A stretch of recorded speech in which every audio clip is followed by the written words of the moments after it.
what is it and why is it a problem?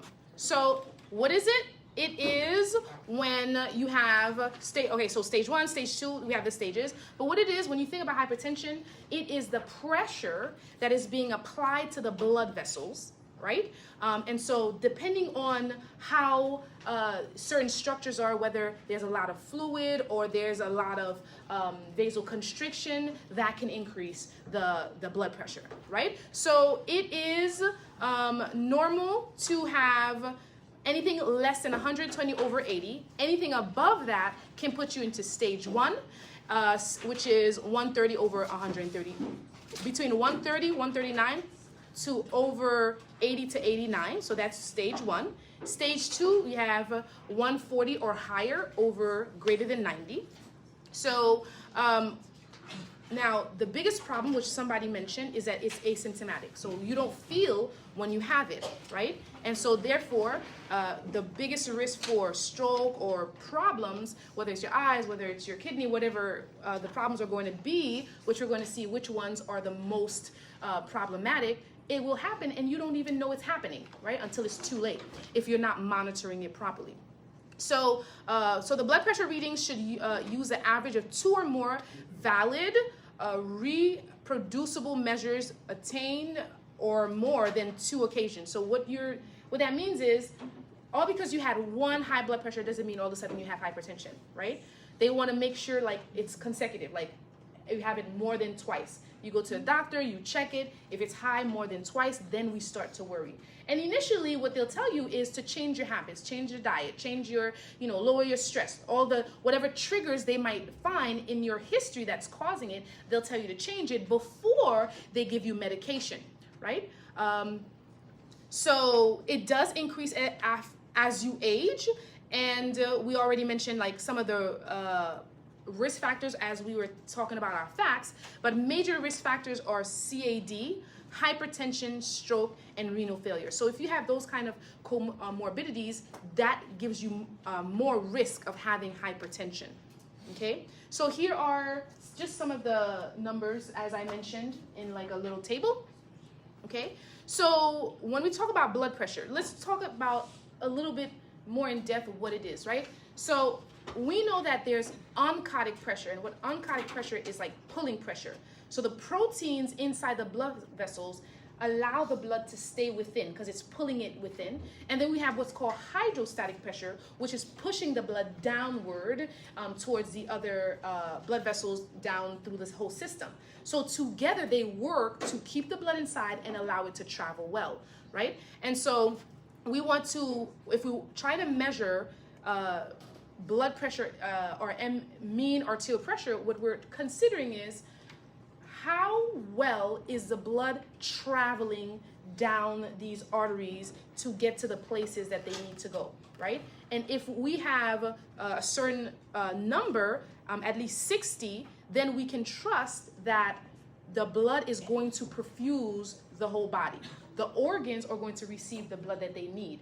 But if it is less, or if it's higher, then we know we're going to have a problem. Less blood is not going to reach where it needs to go because it's not being pushed with enough force to get to the extremities, the organs, and do their job. And if it's too high, then we know it's doing the work too much, too fast, too hard, and it's damaging blood vessels. Okay, so a high MAP is anything over 100, which indicates that there's a lot of pressure in the arteries. This can eventually lead to blood clots or damage to heart muscles, okay? So then we have, if we have high MAP, we have more possibility of having heart attacks, kidney failure, heart failure. So we watch the MAP. This is not something that I necessarily ask you to measure, but the idea behind it, when a person they're checking their blood pressure and they're seeing these numbers, this tells us, okay, we need to worry about blood pressure, whether we're going to give medication or not. This is the number that they look at. Okay, so now let's talk about what are the essentials, more essentials on blood pressure, right? What allows our blood pressure to be high or low? Okay, so we have the systemic vascular resistance, peripheral vascular resistance. So if the blood viscosity is increased, when we think about viscosity, what do you think about? thickness, right? So if you think like it's a slushy, thick fluid, is it easy to flow or harder to flow? Harder to flow. So the blood consistency, let's say, what would be something that can cause the blood to be thickened? Dehydration. What's another thing? Or it could be sugar in the blood, like glucose, right? That makes it thicker. It could be, what else? What else could it be? So those are the two that I can think of right now. So that thickness slows down the blood, but it doesn't just slow it down. It puts more pressure on the blood vessel, on the blood wall, blood lining the wall to do its job, right? So that strains it and that causes problems. The next one is the length, right? So we talked about, like when we said the heart to the lungs or the heart to the body, we talked about pressure. We said which one had more pressure, the one that's going to the lungs or the one that's going to the body?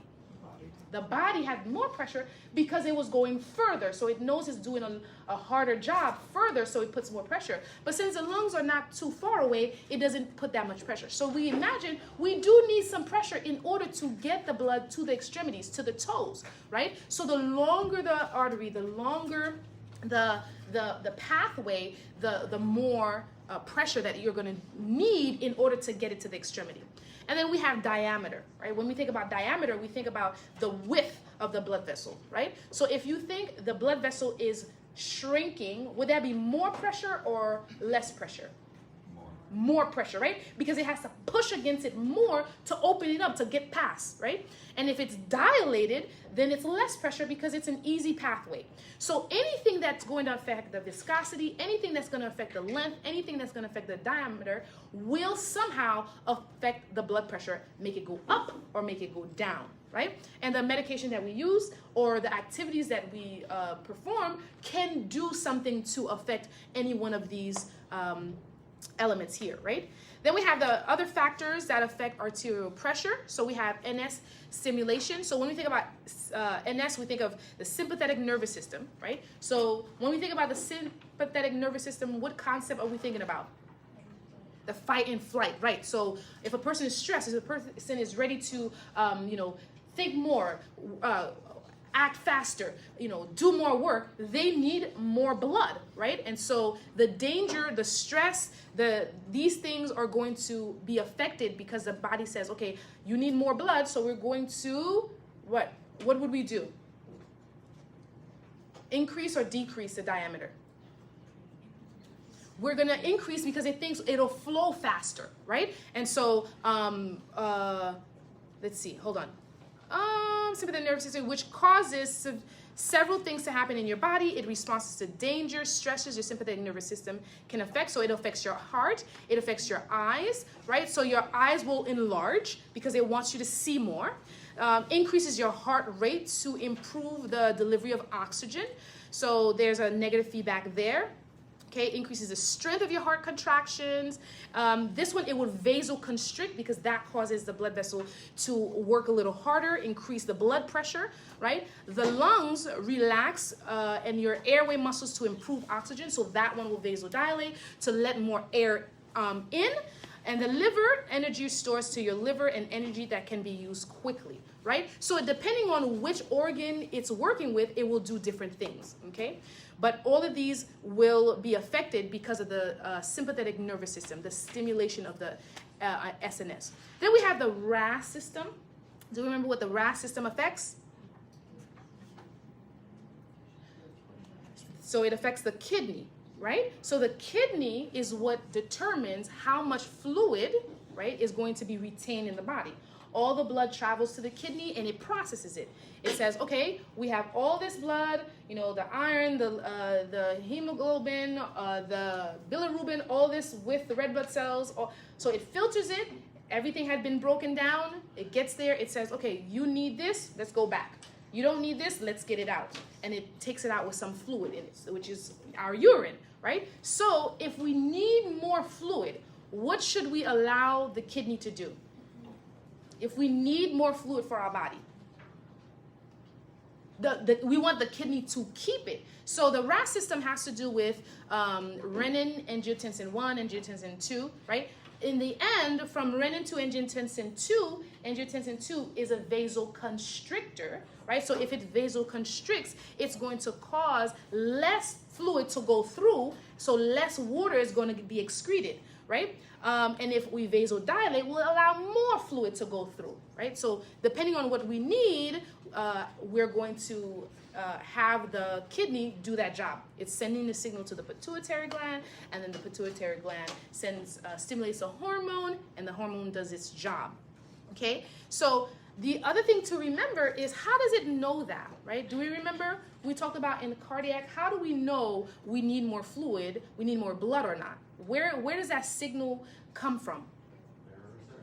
The baroreceptors of the heart, yes. Right? So the heart has, in the aorta that sends the blood to the body, it feels the stretch. It says, oh, I felt a lot of stretch. That means I have a lot of fluid. Oh, it's too much stress. So, let's reduce the amount of fluid that we're going to have. So in order to reduce the fluid, it wants to get rid of it, right? That's how we're going to reduce fluid.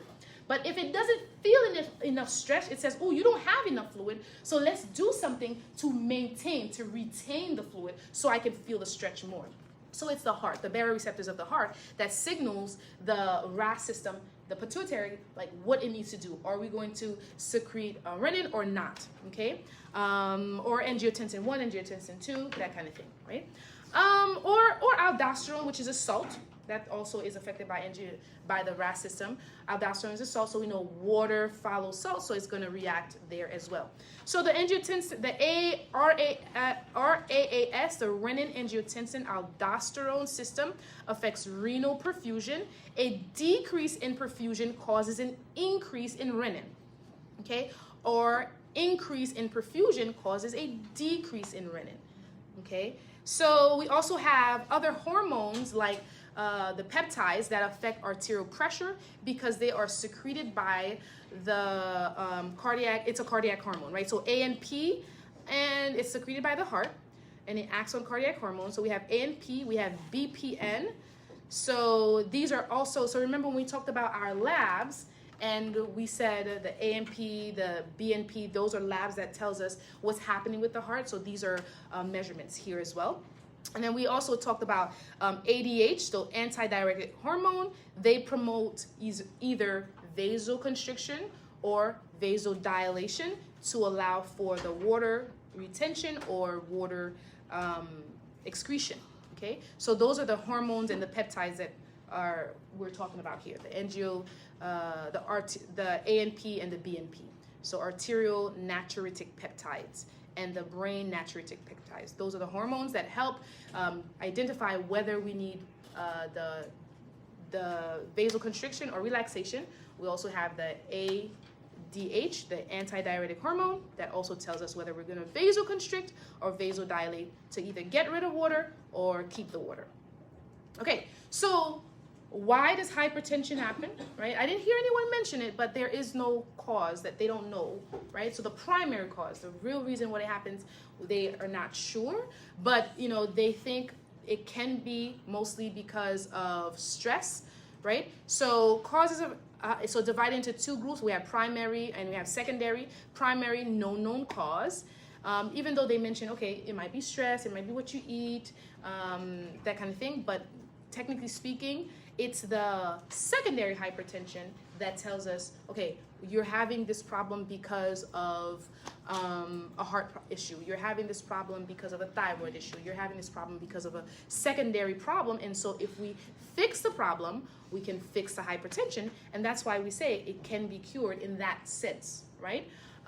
Okay, so other things that can cause it, we think, so behavioral, we have the social, the environmental risks. So dietary habits, eating fruits, vegetables, fiber, fish, right? The DASH diet, maintaining our salt intake or not exceeding with our salt intake, right? Checking our weight, so no obesity. Make sure you exercise, staying fit, and no excess alcohol. So all of these are behavioral things that one can do to help reduce hypertension and get rid of it. And the secondary is possibly Cushing's syndrome, renal failure, diabetes, or thyroid problems, okay? So now clinical manifestations, we know, as was said, there's no real sign that indicates you have hypertension. But if things do show, here are the things that are going to be visible. So the blurred vision. So what it's going to affect mostly is our eyes, our head. So the eyes, the brain, the kidney, those are the main things that hypertension affects. Obviously, it affects all organs eventually, but the ones that you'll be able to see the most are, blurred vision, you definitely can see that. Person's not peeing properly, you definitely can see that. And a person having excruciating headache at the back of their head, you can see that, right? But like damage to the liver, you don't see it as much until it's like really far down the line. So when we have increased renal absorption of sodium and water related to the genetic variation in the pathway by which the kidney handles sodium, so that becomes an issue. If we have an increased activity of renin, that also can cause hypertension. Decreased vasodilation can affect blood pressure. Resistance to insulin can affect it with diabetes or hypertriglycerides, obesity. So all of these things can affect blood pressure. Let's see. So let's talk a little bit about hypertensive emergency. So a hypertensive emergency is an emergent situation in which blood pressure is severely elevated and there is evidence of actual or probable target organ damage. So when a person hits hypertensive emergency, that's when you start seeing the problems. But right before then, you don't see them. Okay? But by the time you see it, it's already too late, right? If we already have damage to the lungs, damage to the kidney, damage to the eyes, damage to the heart or the brain, it's almost too late, right? A person has stroke, a person has a heart attack, a person, becomes blind, right? We can't reverse that, okay? Let's see what else. Okay. So other things, we said blurred vision, headaches and chest pain, nosebleed, dizziness, ringing in the ears, all of these are possible clinical manifestations probably by the time they have the hypertensive emergency. This is when we're going to start seeing it, okay? So what are the modifiable factors and non-modifiable factors? So modifiable, we can change it. So sodium intake, right? So what are some of the things that we tell them to stay away from if we have sodium intake issues? If we notice that's their problem. Fast food, yes, McDonald's French fries. Fast food, what else? What other things have high salt, high sodium? Processed food, like canned foods, right? Chips, those kind of things, shelf foods that have a long shelf life. Okay, obesity. What are some things we can tell them to help modify their obesity? Exercise, right? Diet, right? How about excessive alcohol consumption? Tell them to slow down on the drinking or reduce or stop, okay? Insulin resistance. What could we do for insulin resistance to modify that? Not elimination of intake, but monitoring their sugar, right? So if you can, if we can monitor how we eat, then we won't have diabetes, right? We mentioned that those are the two diseases that we can get rid of. You eat well, you exercise, diabetes goes away, right? And so if we can eat properly, exercise, and do the things that we need, then we won't need, if it's type 2, the insulin at all, right? But they can't just stop taking insulin if they're not monitoring their eating habits and making sure that their blood sugar is below what it needs to be, 70 to 110. How about stress? How do they manage stress? Meditate and take prescribed mood stabilizers and things like that, right? Oh, we have to be careful how we say things. Okay, right? So, but for sure. Okay, so, telling them to reduce stress is easy to say, but it's hard to do. So we would have to know what the stressors are and how they can manage it, right? Connect them with social work, connect them with psychologists or someone who's going to help them manage their stress. Because a lot of the stress, if they could have handled it, they wouldn't have had it to begin with. Nobody just wants stress. Well, even though there's this TikTok that the guy says, I want problems. Like, most people don't want problems. Okay, non-modifiable factors, genetics can be helped. right? Family history. That's why we always ask, who in your family had hypertension? That can be helped. Age, usually the older you get, the more possibility of having hypertension. Again, family history and the race. Which race has it more often? African Americans, right? We had mentioned in the past like that the stressor, right, that they face usually is part of the issue, but also certain health disparities, right? The neighborhoods that certain disproportionate people, whoever they may be, live in usually they don't have access to the right kinds of foods, right? They don't have access to health clinics and to be able to visit their doctor. They don't have access. Yes.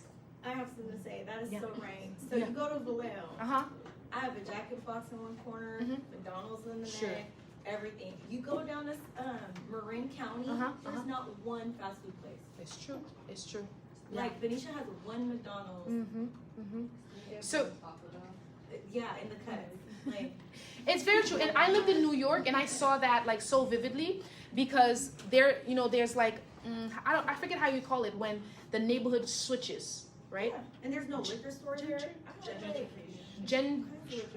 Gentrification, that, right? So the neighborhood where my church used to be mostly black, a black neighborhood, and it wasn't that great of a neighborhood, but over the years I saw the shift. And in the beginning when I was little, we had all like these fast foods, Chinese stores, all of these kinds of foods, and now that Manhattan, so I lived in Brooklyn, so Manhattan is where mostly, all the big shops, Wall Street are. So it's becoming so full that now they have to live in Brooklyn now, right? So now downtown Brooklyn is like the new Manhattan. Anyway, so now we start seeing the shift in the neighborhoods, and they close down all the bodegas, they close down all the fast food stores and Chinese stores, pizza stores, and now they have like farmers market or the different stores where like when you walk in you can't find like foods that you find in Trader Joe's. yeah. You can't find certain chips, you can't find, and like it was really visible. So it's a thing, and this is something that systemically we have to work on, because one thing that I mentioned in community health is the health of one group of people will eventually affect everyone, right? Because if people are sick, they go to the system. Who's paying for them? Taxpayer money, right? So if we keep them healthy, everybody wins. So, but it is a thing. Okay, so here are some of the risks, right? I wrote down a little bit more. So we have advanced age, African American, chronic kidney, all of this, we kind of talked about it. Sedentary lifestyle, stress, sleep apnea, poor diet. So these are the things that we have to work on, okay? What do? We kind of talked about it a little bit. We talked about how do we manage hypertension. The education is huge. We have to let people know, right? What you eat matters. Your stress matters, right? So weight loss, dietary changes, physical activity, medication. Here's the thing that I realized, and I have a story about this, right? So again, I've mentioned the neighborhood that my church was in, mostly a black neighborhood. So Haitian Americans were black, right? So we had like a little health department in our church where people from the church will come and check their blood pressure. And a lot of times our males will come in and they would have high blood pressure. And you would educate them and tell them, you gotta check your blood pressure, you gotta make sure you eat right. And a lot of them will be like, oh yeah, I'm doing the natural thing. And we're like, what's the natural thing? And they have like, they'll eat garlic, or they'll take like beet juice, or they'll take, there's this one thing that I actually learned about, I was like so shocked. So if their blood pressure is high, they'll put their feet in cold water or hot water and put cold on their head, and then that somehow it actually works. But the point I'm making is they don't take the medication. And so every once in a while when they'll come in, it'll be too high. And I try to explain that you have to maintain it because of the problem that develops when it's not maintained. It's kind of the same with diabetes, right? If you're straining that artery, eventually it will malfunction, it will break down, and it's not going to be good. We have to maintain it, right? And I always tell them, if you're doing anything natural, monitor it, right? Don't just do it when you feel like it. A lot of people do that. And a lot of times they'll tell me too, like, especially for the men, their virility, right, is affected, or either they've heard about it or it has affected them and they're like, I'm not taking it. And so what I tell them is, it's okay that you feel that. There are other medications that might not affect you that way. Tell your doctor and try it. So the story I was going to tell is, I went to my graduation, and this gentleman, he was our driver. Like, we got like the church van, and all the church members who wanted to come attended my nursing graduation. And I didn't drive. My family didn't drive, whatever it was, reason why. And he brought the church members. It was like an amazing thing for me, and I so appreciated it because, you know, I lived in New York, my graduation was in Massachusetts, and it allowed so many people to come support me. And I appreciate him for that. Anyway, like 3 weeks after, I hear the news, the man passed away. Come to find out, he had hypertension. He used to come to the office all the time. I used to check him, talk to him, but he didn't listen, right? And he had a stroke in his bathroom, and he just died. And so it broke my heart to know a person that's that good, right, that wonderful, would leave this earth over something as medication.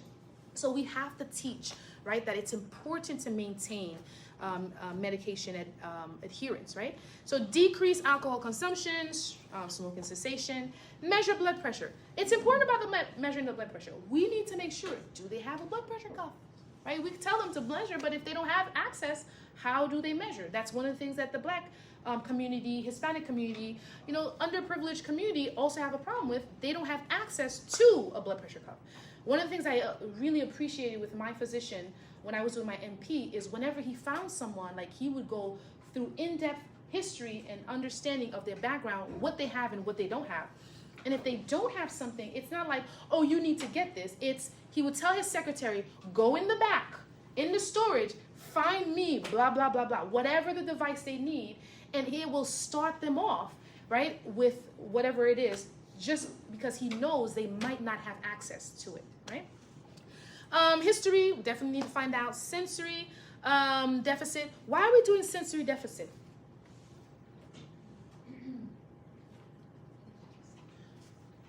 So we said the blood might not reach to extremities, right? We said if the person has diabetes, that might be a problem and that they could develop hypertension. So paresthesia, right? Or, you know, tingling in the fingers, or poor sensations because blood is not getting there, cells are dying, they don't feel. So we want to find out about that. Report high blood pressure, check medications. We want to make sure they are taking their medications and they're on the right medication. Okay, so let's talk about a little bit about medication. So here are our different medications and why they're being used, right? If we want contractility, we use beta blockers. We want blood volume, we use diuretics. Or renin-angiotensin aldosterones with ACE inhibitors, beta blockers, angiotensin receptors. So with diuretics, right, what do we tell patients about diuretics when they're on it?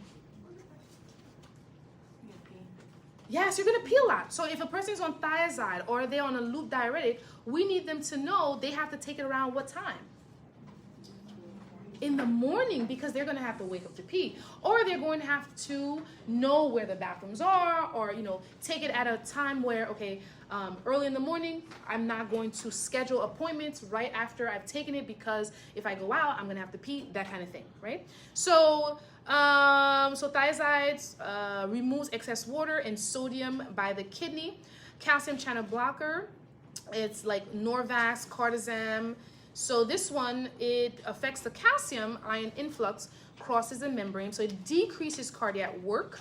Then we have the ACE inhibitor. The one thing about ACE inhibitor that is usually problematic for patients when they take it is there's like this hacking cough that is produced. And so usually you tell the person, you tell them about it so that they're not surprised by it. And if it's annoying to them, then they definitely can change. They have to take it an hour before meals, right? Let's see. Next, we have the beta blockers. Those are all the OLLs, right? So those, that's like atenolol, metoprolol, propranolol, right? And what these do, they decrease the workload on the heart and they cause vasodilation, okay? And then you have the angiotensin receptor blockers. Those are like losartan, Cozar, and what they do, they're like the angiotensin 1, angiotensin 2, they cause vasoconstriction, okay? So try to remember at least one in each group to kind of help you, all right? Okay, so problems related to hypertension, we already mentioned, poor lifestyle choices, medication adherence, obesity, excess fluid. So these are the problems that we see when a person comes with hypertension, okay? All right, let us do our case study. So let's see, here's our case study. Do I have it online?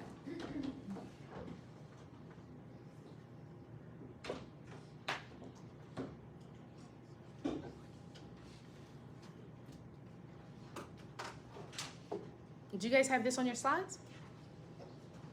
No? Okay. So just look up here and let's talk about this really quickly. So we have Daryl actually, go ahead and read it first.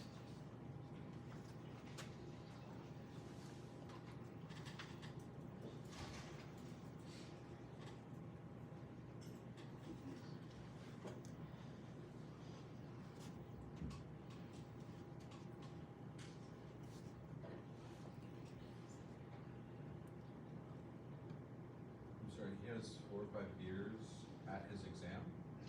Oh, did I? Huh, I must have read it. Hold Over on. the weekend at his apartment exam. That's what he's reporting during his exam. Oh, on the day of his exam, the Okay, day when he I was went like, to. what? Look, I get it. Exams are hard. He's stressed, so that white coat's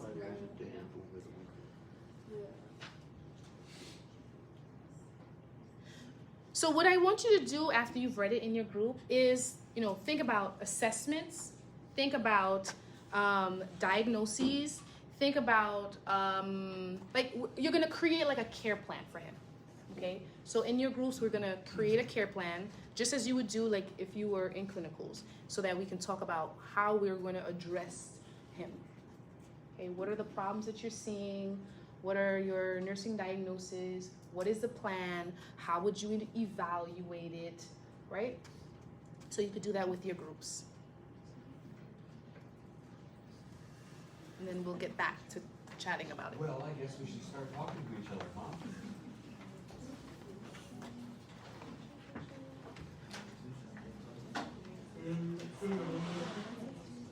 Well, I think just about everything going on.